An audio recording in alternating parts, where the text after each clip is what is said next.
Hey everyone, welcome back to the Second Chance podcast with Jeff Robertson. Up next, we've got Chris Lautenslager.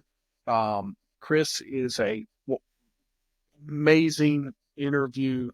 Go through fatherhood, we go through addiction, we go down multiple rabbit holes of life and overcoming and just what he's gone through and his struggles and his battles with addiction. So just wanted to warm everybody up. Thank you for listening. This is an episode that if you have that friend that's struggling, if you have that person who's overindulging, if you have someone in your life that's just riding down that bumpy road of destructive and reckless behaviors, it's a great listen. So make sure you share it with them. Certainly appreciate you liking, sharing, and commenting. All your feedback has been amazing. Thank you so much for just helping us get this off the ground. And I enjoy all the conversations. Love to be on here. Care who you are. If you just like to have a quick conversation about your life and things that's going on with you, I'd love to meet you. So let me know what you think about the episode. Can't wait to hear from you. All right, team. Welcome back to the Second Chance podcast with Jeff Robertson. Tonight's episode is one that's going to think it's going to be one that's going to live on for a while. I'm excited for Chris Lautenslager to be on our podcast. Chris, before we got going, I just want to know, did I get it right? Because I forgot to ask. You did. I was impressed. I was rehearsing it. Chris, I had a neighbor with the same last name growing up. So you made it easy when I saw it. I'm like, I wonder if they're kids. I'm just excited, team, to welcome someone who embodies what it means to truly turn your life around. Chris is a keynote speaker, author, and the founder of Get Loop, where he helps small business owners build value-driven companies. Chris's journey has taken him from the high-stakes world of Wall Street to overcoming personal battles with addiction, and now he's focused on helping entrepreneurs integrate core values into their personal and professional lives. His story of transformation is not only powerful but practical, showing that with hard work, perseverance, and a commitment to your values, you can turn even the darkest moments into a successful and fulfilling future. Chris, welcome. Glad you're here, my man. Jeff, I love that intro because it's all true. No matter how dark it can be, we are blessed with an opportunity to have a second chance. And I am thrilled to be able to share my story of a second chance and to encourage others that might be going through and questioning, what their current situation is. It doesn't matter what it is. Do not give up. You have a future. Yeah. It's never too late to change. It's never too late. Times change. I think sometimes we take for granted how much times do change. And we're probably, we struggle to adapt with those too. So, well, we do change with the times. Are you the same person you were 10 years ago, Jeff? If you'd asked me 10 years, I've been struggling to keep up with that person I was 10 years before that. But now, no, absolutely not. Yeah, it's part of the evolution of growth of the human existence. It is our evolution as human beings, and that's the challenge and the opportunity. Change is a two-way street. We can change for the better. We can change for the worse. But that's a choice that we get to participate in. Yeah, absolutely. Your journey from Wall Street to wellness is inspiring. What was the catalyst for deciding to make such a drastic life change? Well, Jeff, I have to tell you, I work with addicts now, business owners who are struggling in crisis. One of the things that has been a blessing for me is being able to share with people my story and to give them inspiration that no matter how difficult it is, and many small business owners find themselves in difficult situations, there is people that are willing to help. We live in an amazing country that's filled with loving, generous, helping human beings. And I know particularly when you're struggling with drugs or alcohol, that at times it doesn't seem that way, that everything's stacked against you, but that's your lens. Okay. I promise you, there are people and resources that are out there that are willing to help. And what occurred with me is what occurs with many when you're sick and tired of being sick and tired. It's usually when you lose something that you either never thought you could lose before or that is really super precious for you. And in my case, I lost two things. I lost all my wealth and I lost my family. My children stopped speaking to me because they couldn't see the pain. They couldn't continue to experience the pain of dealing with a father that they loved who was a drug addict. How old would you put your kids during this They time, were in Chris? high school. Ah, I They got were you. old enough to be tired of the bullshit. Yeah, yeah. And that's part of being an addict and an alcoholic is even when you're, quote, functioning, okay, when you're doing all the things that you think are supposed to be doing, eh, things are slipping through the cracks. Your persona, your energy, your personality, when you lose your temper in inappropriate situations, when you don't show up and you would promise that you would, all the things that you make excuses for is, quote, not a big deal because you're doing all the other things. You're going to work, you're paying the bills, you know, you're you're doing all the things you're supposed to be doing as a dad. The thing that you're not doing is sharing the part of you that's the most vulnerable, the most loving, the most consistent, and caring for those that care for you. And that's palatable. Before we did, Chris, is it something you always struggled with? To paint The, that just a little bit of a picture for us, is it something that it was has been in your life, or did you discover it as you became an adult, or how did it look like? so the world that I grew up in, Jeff, was a world filled with addiction. Yeah, My parents were both alcoholics. My father was also a very physical and angry man. So we had a crazy household. And both my parents died from their addictions. My dad died at 48. My mom died uh, after she had suffered a stroke and had been severely handicapped with her whole right side was paralyzed for 10 years. You know, these things that when a doctor tells you you need to start taking better care of yourself or, X, Y, or Z might happen. Well, X, Y, and Z happened with my yeah. parents and they died super young. So they're not just kidding.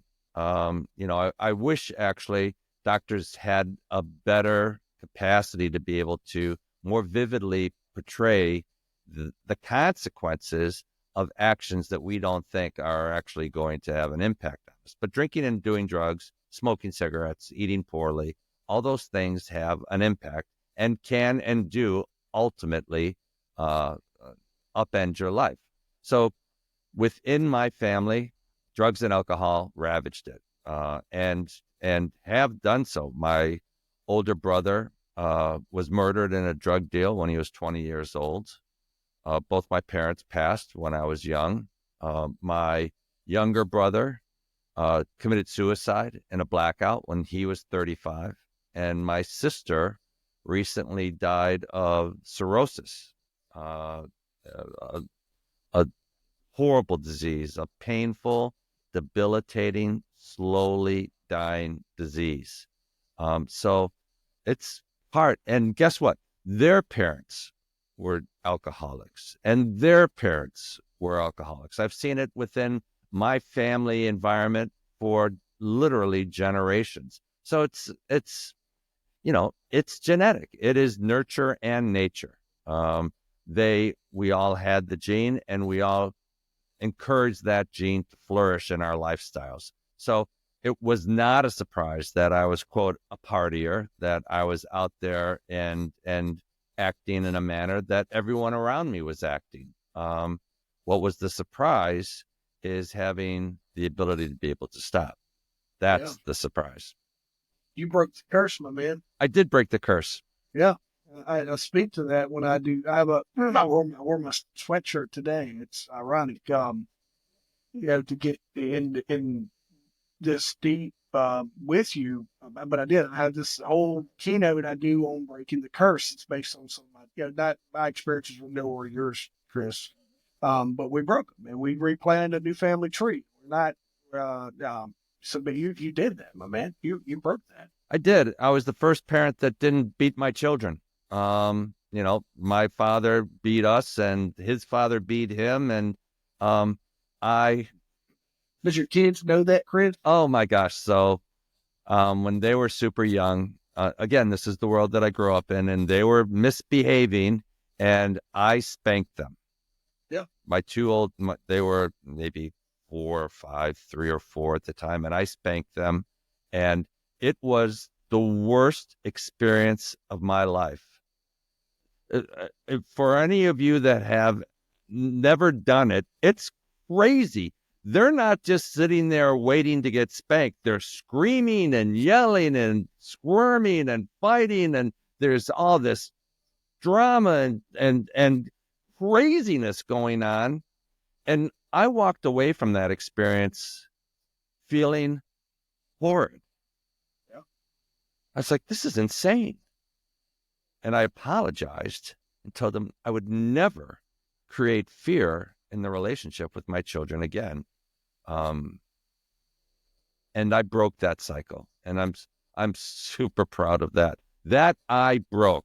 I consider the miracle of getting of getting sober as a miracle that I was blessed with, but that was a choice that I made in which I will never encourage or pursue that type of behavior modification, corporal punishment. That's freaking insanity. I'm same experience. Popped my son on the butt one time. He cried. I cried. We sat down on the couch. That's terrible, isn't it? Yeah, he's rubbing me on the head. Then he's like, "Daddy, it'll be okay." And I was like, "Oh, you don't understand." I said, "If me and you can't figure out how to talk it out, then me and you should be working as a team." And from that day forward, man, we will sit down and have a conversation. Explain consequence. I chew on butt because I enjoy chewing butt sometimes, and we have fun with it. But I tell you, that's a powerful moment, and I don't want to overlook it. And I want to be able to share as a dad, and two dads here talking to hopefully thousands of other dads. These two dudes right here that can give you some advice. And if you want to take some advice from Chris tonight, we can stop this recording and move on. It's what the man just said right there. You ain't got to pass that crap on. No, you do not. You do not have to carry that burden because it is a burden. It is a horrible experience. Yeah, I'm telling you, I see, because what Chris has spoke to, we'll go to my questions, but here's what I want folks to realize is it's that cycle. And it's passed on to him. It came down to me. To where it's just the way it is, and this is the way we do it, this, that, and the other. And you can stop. You do not have to move on to the next phase, and you can decide how you want to re-raise or retrain the whole mindset of your kids. So don't think that just because you got a heavy hand means you have to pass it on. That's really great advice, Chris. I'm glad this came up, man, because it hasn't came up in some of my podcasts like it has today. And it's, like I said, I 100% and relate to what you're saying. Thank you, Jeff. How did your experiences with addiction shape your approach to value-driven leadership, especially in business? Oh, boy. So, there is not drinking and not using drugs. And first of all, I'm all for that. If you have an issue with drugs or alcohol, not doing those behaviors, that activity is helpful. It will change your life. But I know many people that don't drink or use drugs and are not sober. They do not actually take it to the next level. And they're kind of missing the dessert of the whole experience of being able to have an examined life of identifying what works for you and what doesn't. And we have, we have suggestions. We have a fellowship. I go to meetings, not all the time. I go to meetings that I love. I go to meetings in which I get to share with people that I have friendships with, deep friendships with, that allow me to be able to share common experiences and also build on those into doing fun activities in life. So we have a commonality, being able to learn from other people, because when you go and participate in fellowship, in meetings, or in some type of spiritual program, part of that is talking about and sharing about your personal experiences. And that creates bonds, that creates learning experiences. We can all learn from books, but it's from learning from the experiences of others that allow us to leapfrog beyond our own capacity, to be able to broaden our own experiences and understanding of ourselves, our world, and our relationship with others.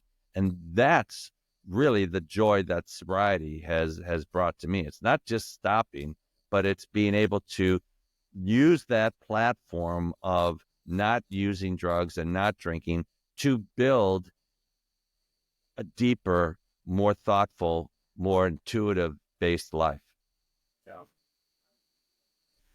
Yeah. Yeah, and you make it, Chris, you make it sound so easy. I didn't say it was easy, but I When did say it's interesting. you make it when you make it sound so easy. What are the core values that guided your recovery, and how those same values played a role in your success as a business owner? So I have incorporated a regular morning routine. And this is over years and years and years and years of practice. I first came into getting sober back in 1983, and I relapsed in 2010, and now I'm sober again. I've been sober for 7 years. And, uh, that period of time that I was sober before I relapsed, and we can talk about that relapse and the second chance that I got from that. I've actually had 3 chances.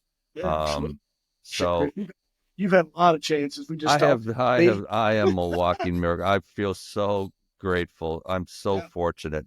And it's one of the reasons why I'm so active in extending my hand to help others, yeah, because people have extended their hand to help me multiple times. We don't all get it sometimes the first time, and simply because we struggle or we fail in certain endeavors doesn't mean that we can't overcome those challenges and proceed.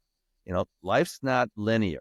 Life's a series of 2 steps forward, 3 steps back, and it's a dance. And the sooner that you can embrace that you're going to fail in things, and believe me, embrace is a funny word. It makes it sound like, hey, it's okay, I'm failing. Failure sucks, yeah, okay? It's painful, it's embarrassing, it's hurtful, it's it's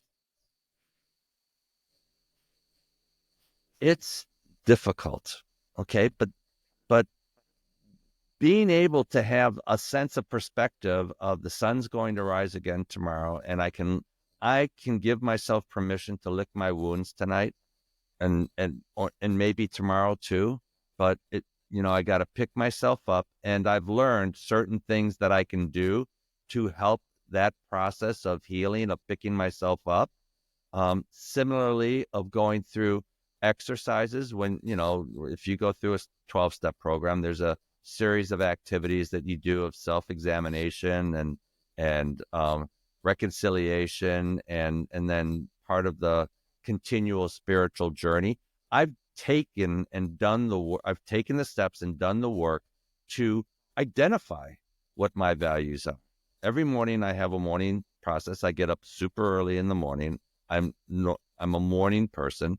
Who'd have thought that back when I was a young man, a little boy, and my father, who owned a construction company, would wake me up at 4 a.m. to go to work, and I'd be cursing below my breath that actually was the foundation of learning how to really get up and participate in life. I now get up voluntarily at 4:30 every morning, and I spend that time, the first hour and a half every day, in meditation, in journaling, in reading spiritual materials, in doing affirmations, in reciting.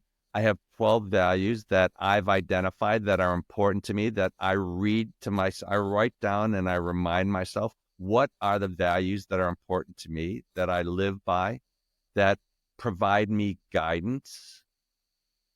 These are things that I consciously do. And again, this is for me. I know that a lot of people are like, well, that's great for you, you crazy son of a gun. But I have kids and I have this and I have that. I understand. You find the path that works for you, that brings you joy. I've just done the work that I know the path that brings me joy. And starting out the day with a foundation of spiritual principles, of examination of what's important to me today, what are my goals, how do I want to achieve them, what's bothering me, what steps can I take to eliminate that, why am I feeling irritable, why did I have an argument with my girlfriend last night over the fact that she told me how to drive the car. Is that really that important? What's really bothering me? It's not the fact that she's telling me how to drive, even though I'm a damn good driver. Uh, it's not the issue. What is the issue? And unless you actually take the time, for me, to learn about how I think, what brought that up, what's the important aspects associated with my life, my relationship with my girlfriend is far more important than whether or not my feelings get hurt because she doesn't think I stopped long enough at that stop sign.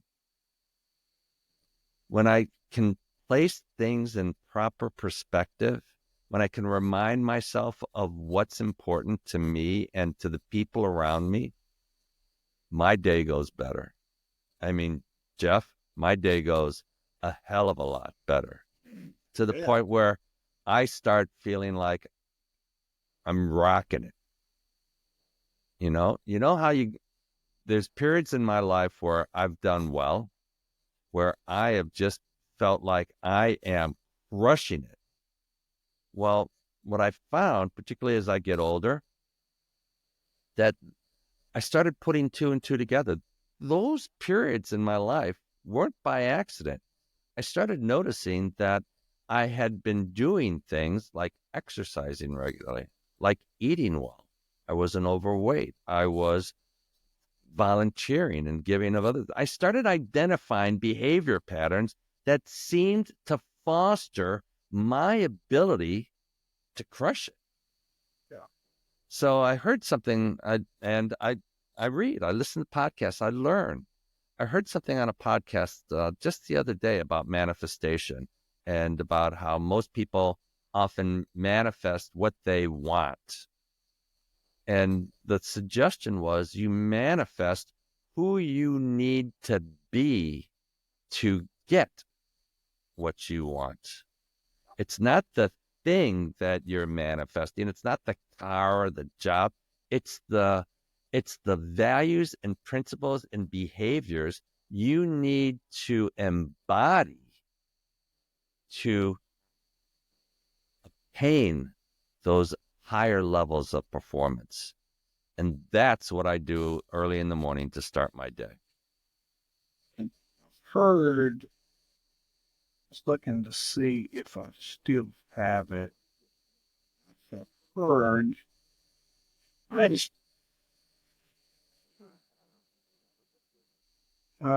be, I'll find it, I'll send it, I'll put it in notes. I think it's do. Be the person that you need to be. Do the things you need to do so you can have the things. Sums it up beautifully. I'm pretty sure that's how I've heard that phrase as well. I love that. It sums it up beautifully. Yeah. Be the person. And the person that was explaining it to me is said exactly like you do, that we put the do first. No, we do the have first.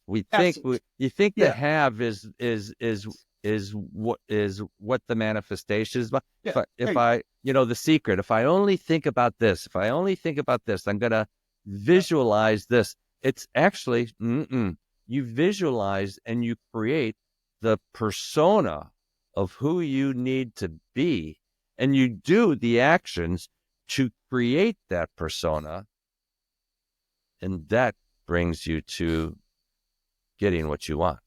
Yeah. It's a powerful morning routine. Um, I've been doing it for years, and guess what? My life has never been better. It's not a coincidence. Looking back on your time at Wall Street, what was the biggest misconception you had about success, and how's that changed for you now? That money is the most important thing in your life. So I had mentioned that my father had a small construction business, and that's part of the reason why I'm so passionate about small businesses. I grew up in a small business family, and um, he lost that business and actually died of a heart attack because he was going bankrupt due to the financial crisis of the oil embargoes of the 70s. He was in construction and asphalt, and the price of oil quadrupled overnight, and the construction industry stopped on a dime like that. And through no fault of his own, he could not pay his bills anymore, and he did not know how to be able to talk about that or what he could do about that. And so he literally worried himself to death. And when I first started talking to business owners today, I was like, well, that's old. That doesn't happen anymore. People are far more enlightened. They feel like they can talk to people about their challenges now. Nope. I think, one of the missions that I feel really is really important is the mis is the that business owners are leaders, okay? But they don't believe that, or they have this misconception that leading means that they have to not only make all the decisions, they have to be always right, and that they can't talk to anyone about about A, their mistakes, or Yeah. B, their fears or challenges. Um, you need to be able to talk to someone. Otherwise, you'll end up like my father, who died of a heart attack in the parking lot of the doctor after he was telling them that he couldn't sleep at night. And the doctor said, go home and stop worrying so much. Died in the parking lot of that doctor's office that day. We need to talk to people, even when we hate it, even when we're terrified of it, even when we don't want to do it. And so I help business owners that they have a terribly isolating situation. And in addition, because they're responsible and in charge, they often have a tremendous amount of lack of accountability. Okay. They find themselves in shenanigans. And shenanigans manifest itself in all sorts of distractions. And that's what it is. It's distractions because you're because of for a number of different reasons that are all psychological and deep and really don't matter. What matters is that you're in trouble, and it manifests in either drinking, drugs, women, stealing, etc. Debt, porn. Um, I've I've done them all. I've distracted myself with all of the ways that you possibly can, because the because really fundamentally you're afraid and you feel like you have nowhere to turn. So I give them that option. In fact, if there's anybody out there that you need to talk to about options, what are your options? How can you get help? Because there is help out there. I now deal with business owners that are in crisis, that are really struggling, usually with drugs and alcohol, and helping them be able to navigate their ways to a recovery. And so that is the primary focus of um shucks. What's the name of the business, Chris? Get Looped. So you can go to www.get-looped.com, and that'll allow you to reach out to me. I also do speaking gigs in regards to if associations or organizations need someone to talk with about businesses, being a small business owner, about being an advocate for small businesses. I love speaking the praises of small business in this country. They truly are the backbone of our nation. They're the fabrics of our community. We can't survive without them. So it's our responsibility as consumers to support them. I love to be able to inspire and support people that work to create better lives for us all. What is the main mission of Get Loop? What is your I am passionate about? So I am passionate about small businesses and business owners who are in crisis. That's really what I'm focusing on. Problem solving. Not problem solving. So I got my MBA from a very fine school. I worked at some of the largest firms. I know all about profit margins and P&Ls, and I got my undergrad in accounting. I can work my way around most financial problems. I don't want to talk to you about that. I want to talk to you about the things that you're afraid to talk with other people about. The underlying issue. The things that are important to you. Yeah. What advice would you give to the small business owner who's struggling to integrate personal values with personal values with professional decisions? Well, first of all, we're going to assume that you're past the point where you're in crisis and that you're actually on the pathway to growth. Then if you're on the pathway to growth, this is when it becomes really an amazing journey, because this is when you actually not only start to change your life, but you start to see the results of those changes in yourself and in the relationships you have with others. When was the last time your wife or partner looked at you with pride? When was the last time she complimented you on how happy she is for the things that you're doing to make life better for not just her, but for others? I'm telling you, there is steps that you can take that start to create a better you. And that means identifying your values and your purpose and what's important. Okay. So, people are like, well, I have my business and my business isn't about saving the world. It's like, great. Okay. First of all, I'm a capitalist. Your business is you need to make money to stay in business. We're all in agreement on that. And let's make sure you're making money to stay in business. Now, how do we turn that business into an environment that you thrive in? Okay. And here's kind of the secret that most business owners don't recognize. If you want to thrive in your business, make it an environment that others thrive in. The whole concept of and again, I'm very conscious of costs. I know the cash flow is the lifeblood of small businesses. But when your entire focus is on minimizing costs and minimizing what you're paying people, what you're giving people, what your interaction and contributions are to society and to those around you, your return will be minimized. Okay.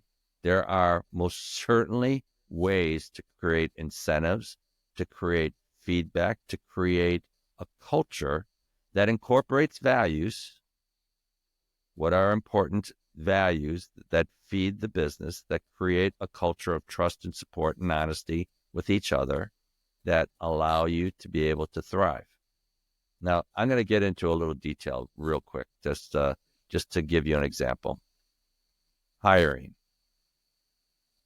Look, a bad hire can destroy your business. And we've all been there. And most bad hires start based on only examining a skill set of a resume. and asking, can you do this job? Okay. Instead of finding examples of how would you handle this that are based on values, on integrity, on honesty, on compassion, on consistency, on being able to show up every day and contribute with a positive attitude. You can teach people the skill sets. Generally, they need the basics, but fundamentally, I'd rather have someone who has been raised in a household that is filled with honesty and integrity, in which someone has consistently demonstrated a mindset of giving. I'll teach them how to sell. I'll teach Yeah. them how to be an accountant. Those are skills that are easily transferable. But the core values, the ones that will excel your culture to the next level, those are the things that you need to hire for. Those are the real values, the contributing factors that can allow your organization to go to the next level.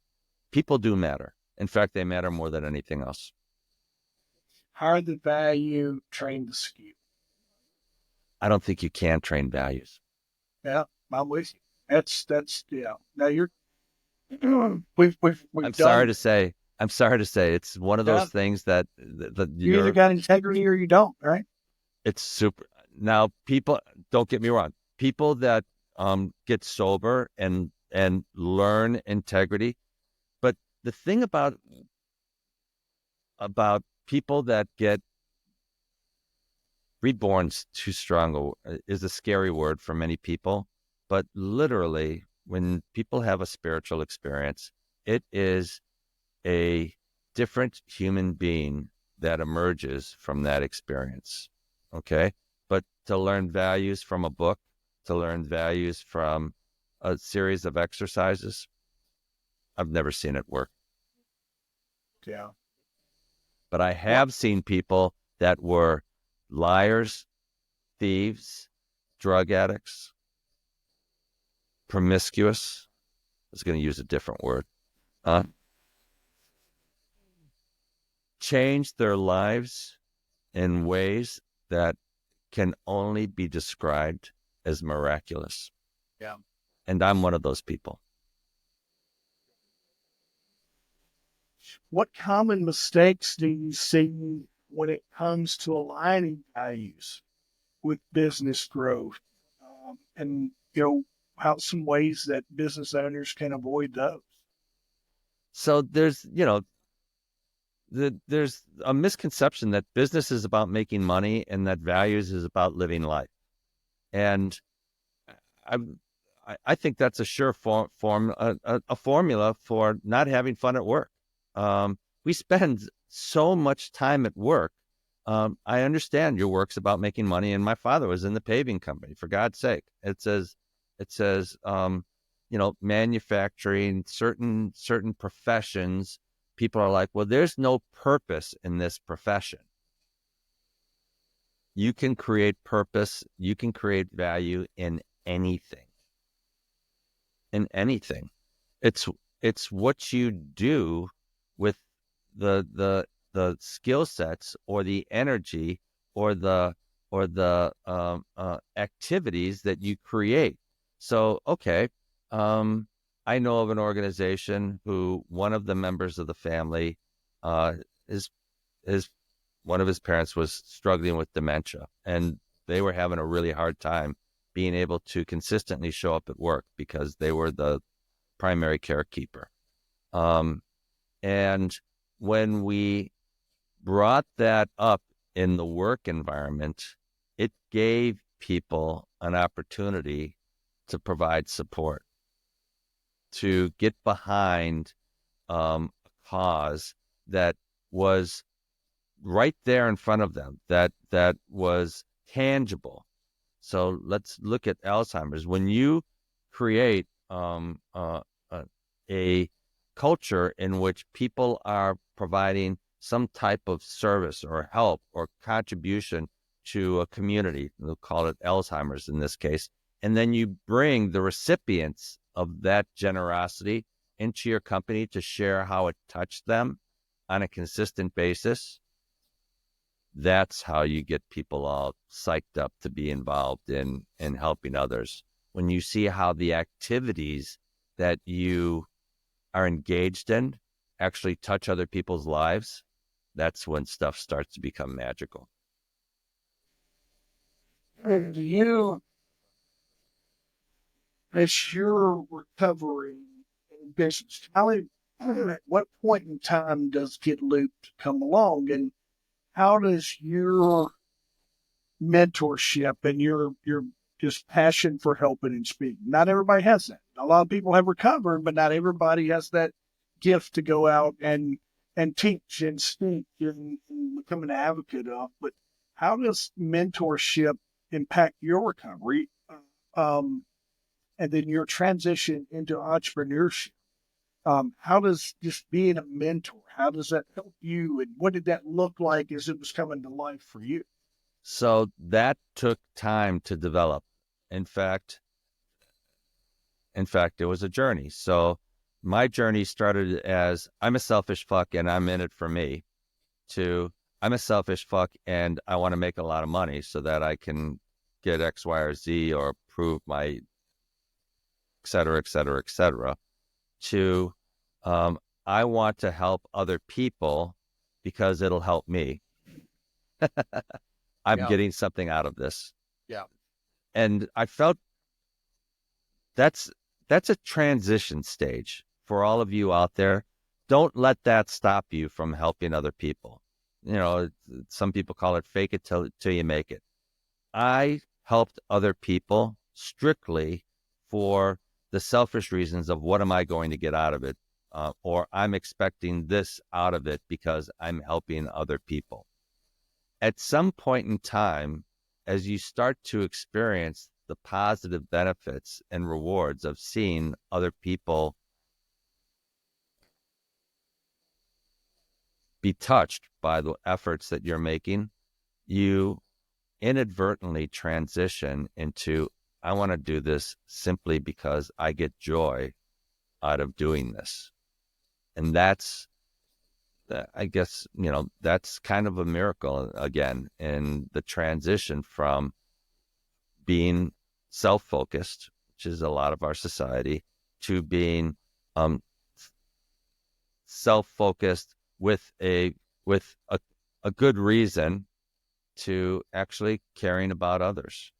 And that's a transition that comes, if you haven't already learned it from growing up, comes from practice. Okay? Reach out, help others.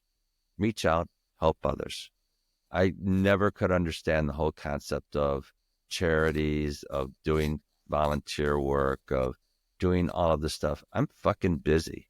And, again, I'm focused about me. But as you do that more and more and more, it becomes a much more, it's like any other thing you practice. It becomes a much more natural habit and experience, to the point now where I naturally want to do it. In fact, my girlfriend, she sometimes thinks that I have too strong a case of volunteerism. And I do. And I do need to tone it back a little bit. But I recently started taking on a new role in which I get to bring people into treatment and help guide them into getting sober on a professional level that has been really supplementing the mentoring that we've been talking about. So right now, I give away my services at Get Looped. You need help finding services to get sober, to get straight. I'm happy to guide you. Um, I'm in the process of, actually, I'm just going to leave it at that. I give it away. If you need help and I can help you, I will help you. Period. Super simple. We'll make sure that we include all this on the content. They're like in your links and everything. We had talked about that. So folks, just wait. We'll make sure that we get you all connected. Yeah, If you I need, used to, Jeff, I used to sell consulting services. I used to have a class. I used to do all that. And I, now that I have a different revenue source. yeah, And so I'd just rather give it away. okay. I was going to ask because I wanted to speak to someone who may be listening that there's sometimes, and I've been here. Just remember, you can help people, but there's a little bit. Make sure you help yourself too. Make Of sure you're course, making some money, making sure your I'm a income. capitalist, believe me. Yeah. So like I use I use the words in some of my meetings. Broke people can't help.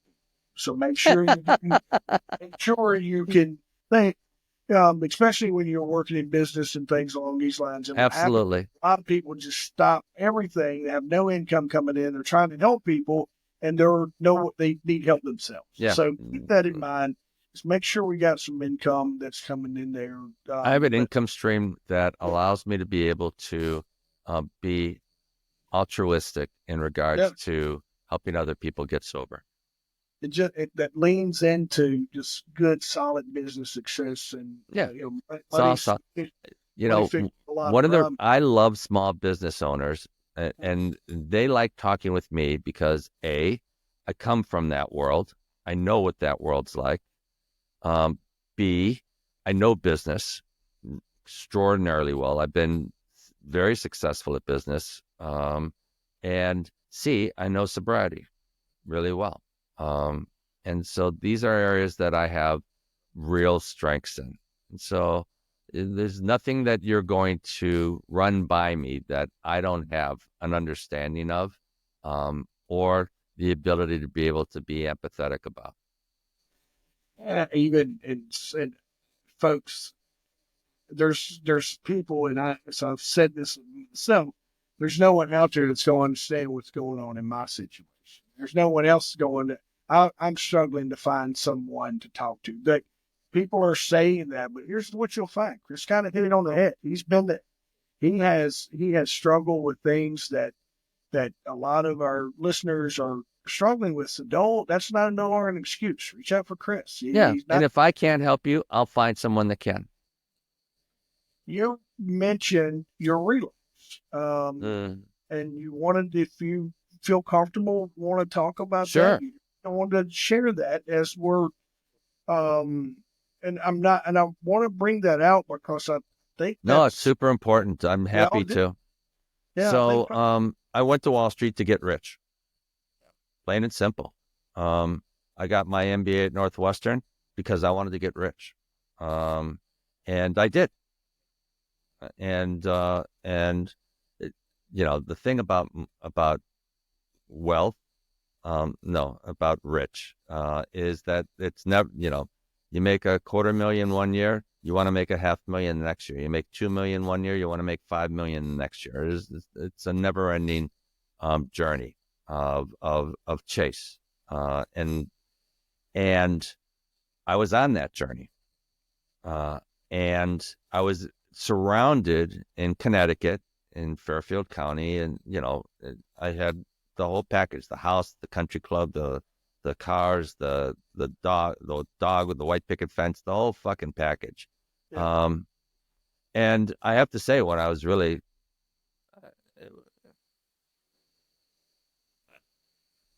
I just like myself a lot more now that that's not my priority and not my God. When 2008, 9, and 10 came and I lost all my wealth through no fault of my own, when all the things that were important and of value to me were taken away from me, I was pretty angry. It was unfair. It wasn't my fault. I'd done all the right things.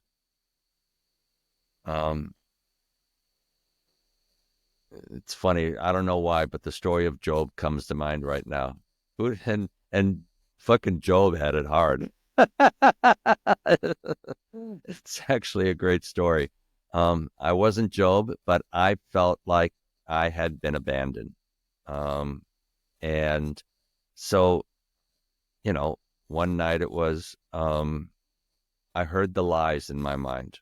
And here are some of the lies that if you're sober and you hear these lies, this is really scary stuff. It was, only once. I'll only do this once. No one will know. That's a super scary one. Mm. No one will know. I'll get back to my life tomorrow. And that once that no one would know turned into my becoming a meth addict and losing everything. And it didn't happen all in one day. And it didn't happen in 1 week. Um, but there's a shift. The dam has been broken. You don't have that mental capacity to say no anymore. And one turns into three, and then three turns into five, and then five turns into nightly, and then nightly turns into all day, and then all day turns into hiding and shame and deceit, and then it all goes away. So, and then it's how do I get back? And getting, here's another lie. I know how to stop. Yeah. Okay. It's really hard to stop again. It wasn't until I left New York and took a geographic and moved to a little small town in the mountains of Colorado that has a population of 4,500 people, and crawled into an AA meeting and asked for help. And people loved me back to life, that I was able to regain my life. So the lesson here was I couldn't do it by myself. Okay. I reached out for help. I don't know anyone that can do it by themselves. And as I had started out with this discussion, I'm so glad that I don't, because the joy of being sober, as opposed to just not drinking or using drugs, is doing it with others, is the relationships, the friendships, the laughter, the joy, the support that we get from getting help from others. Was there a rock bottom moment there that you would say, or is there this, I got to find this meeting, or was there a nudge? Was there Yep. there's a sign I'm going in here because I've done this before. This is what I'm looking for. What was it? I had run out of money, and I had changed locations, and I was, really, it was at the it was at the point that I had no place else to go. Yeah. I had no friends. Drug addicts didn't want to hang out with me. I had no job. I had nothing. My family wouldn't talk to me. My friends wouldn't. Oh. I have a great story. So, yes, there was a moment. I overlooked this. So I went undergrad at University of Colorado, and I have friends that are like brothers to me. Okay, I have friends that are brothers to me, and they treat me like a brother. So I go out to Boulder and drop my stuff off at my friend's house, and he is from Montana, and he has a beautiful family cabin up in the mountains of Montana, and he invites me to come up, and I go on up there, and I'm smoking crack and drinking and hiding all this from him, but I'm just wired as can be. I'm a fucking nutcase. And as fate would have it, there's literally a forest fire going on outside of town. I have pictures of it. There's smoke. There's smoke. And the smoke's getting thicker and thicker and thicker. And I'm like, Fred, we got to go. We got to go. And he's like, I'm not leaving the house. We're not leaving.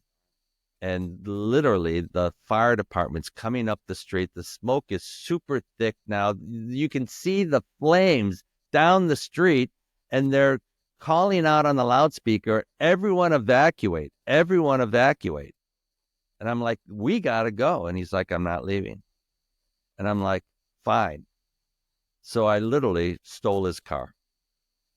This is like my brother. I literally stole his car. He calls me on my cell phone. And he's like, where are you? I'm like, I'm leaving. He's like, you have the car. I'm like, you don't want to leave. I do. I'm taking the car. I'll drop it off. And he's like, he's now all upset. He's going to call the police. And it's crazy drug addict stuff. Okay. All this drama and stuff. And I'm literally at a hotel room in Billings. I'm going to abandon the car there. I'm thinking about how my friend's done me wrong and he doesn't understand me. And a mutual friend of ours calls me up and he just says, Chris, what are you doing? And I broke down in tears. I was like, waiting for that. And he's like, he said, these are the steps you take. Go home, go to a meeting, get sober again. And that's what I did. Those are powerful. I'm like, those, what are you doing? What are you, your buddy saying, what are you doing? What are you Perfect doing? time, right? Yeah, just, those are just the absolute best words. And I can only imagine just that moment of you going, what am I doing? what am I doing? Right? And it's the voice, it's everything, it's a moment, it's divine intervention, right? I've talked to my buddies that's experienced, man, crazy, and great success getting through that. And those people, believe me, they were mad. Yeah. It took a year for those relationships to heal. No, it took actually almost 2 years of me being sober. And as one of them said, I didn't want you to be around because I was afraid. I didn't know what could happen. And he was right to be afraid. But they've both forgiven, embraced, loved me. We're best of friends again. They understand the nature and the tragedy of addiction. So if you have a family member out there who's crazy, who's an addict, who's a drunk, I a little bit of advice. They're sick, they're crazy, they're drunk. Don't hold them too personally responsible, but don't tolerate it either. Stay away. They're dangerous. They will hurt you emotionally, if not physically. So until they get their act together, don't put yourself through that abuse. They're crazy. But once they do and they show that they're genuinely intent on changing their lives, please, please, please open your heart to forgive them and allow them to re-enter your life. Forgiveness is an act not just for them, but an act for you also. It'll help change your life too. Is that the core message that you like to leave? Or is that... I'd love that. I think that's a great core message. Forgiveness is for not just the person you're forgiving, it's for you too. It's a horrible weight to carry around your neck, to be angry at someone. Oh, gosh. Yeah. And believe me, if they're an addict or an alcoholic, they're crazy. Yeah. Would you be mad at someone because they had a broken leg and they couldn't run the race? No. Forgive them. It's a great message, and I think if you're on the other side of that, and a friend and I were talking the other day, don't forget to forgive yourself too.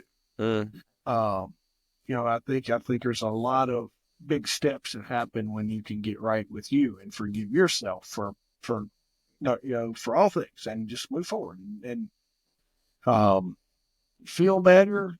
Man, the air smells better, the damn water tastes better, right? Life It's is good.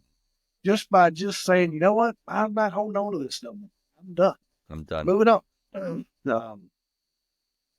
It's powerful, dude. Really fun, Jeff. Thanks for reminding me of that story. It's good. I'm glad it came back, and I've had moments like these now where something that I told my, if you get me going, my brow, so just keep talking, it'll kind of get my brain. I'll start telling the story, and then I'll call a buddy, run down, like, hey, I need this number, find this person, and then I end up connecting. Like I was just telling a story,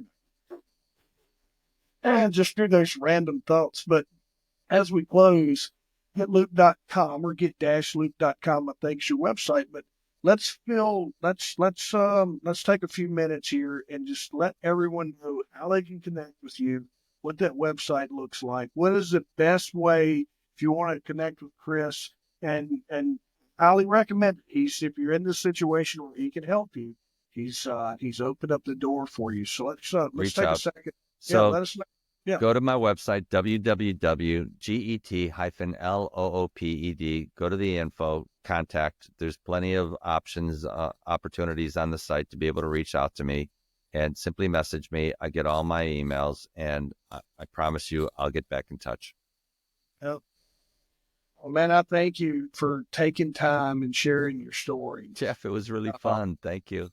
oh, it was amazing. For folks that don't know, Chris and I connected online, and this was my get to know him.